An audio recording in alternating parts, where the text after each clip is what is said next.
fakta-faktanya sudah di situ dan itu sangat transparan, sangat terbuka dan kita tentu harus berterima kasih kepada Polri yang sudah perform di situ.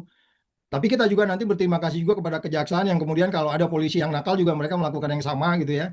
Demikian juga demikian juga KPK kalau ada polisi dan jaksa yang nakal ya juga harus ditangkap-tangkepin juga karena tujuannya kan saling check and balance. Iya dong, karena nggak mungkin juga juru makan juru itu jarang sebenarnya itu. Jadi maksud saya gini loh, di ujungnya memang ini kita berharap ini tegas dan semua orang harus cepat dan dalam.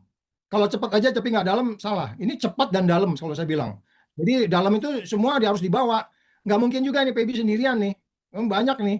Mantan pimpinan Komisi Pemberantasan Korupsi alias KPK, Saud Situmorang, meyakini Jaksa Agung Muda Tindak Pidana Khusus alias Jampitsus Febri Adriansyah tidak bermain sendiri dalam dugaan korupsi yang terungkap. Dari pengalaman mengusut kasus korupsi, Saud meyakini bahwa Febri Adriansyah tidak mungkin bermain sendiri dalam korupsi di Kejaksaan Agung RI. Menurut Saud, dari sejumlah kasus yang pernah diusutnya, para penegak hukum biasanya berjejaring dalam menerima gratifikasi. Hal itu diungkapkan Saud Situmorang dalam program On Focus Tribunnews.com yang dipandu Feby Mahendra Putra pada Senin 13 Juli. Namun melihat proses penyidikan saat ini yang kemudian diserahkan ke Kejaksaan Agung RI, pegiat anti korupsi itu pun menyayangkan. Sebab kata Saud dikhawatirkan akan banyak konflik kepentingan lantaran korupsi di Kejaksaan Agung RI pasti sudah tersistematis.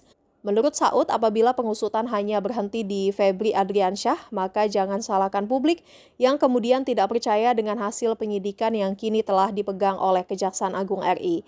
Hal itu juga bisa membuat indeks korupsi di Indonesia kembali jeblok yang sebelumnya sudah menjadi terendah di Asia Tenggara.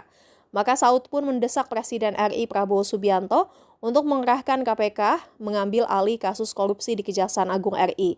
Menurut Saud, dengan Undang-Undang Anti Korupsi yang baru, Kepala Negara RI memiliki kewenangan untuk memerintahkan KPK mengambil alih kasus korupsi. Terlebih konflik kepentingan dalam kasus korupsi yang diusut sangatlah besar. Kasus dugaan korupsi mantan Jaksa Agung Muda Tindak Pidana Khusus alias Jampitsus Febri Adriansyah berakhir jeruk makan jeruk. Pasalnya kini kasus tersebut telah dilimpahkan ke Jampitsus Kejaksaan Agung RI setelah sebelumnya dipegang Polda Metro Jaya dan Barreskrim Polri. Jangan lupa subscribe ya!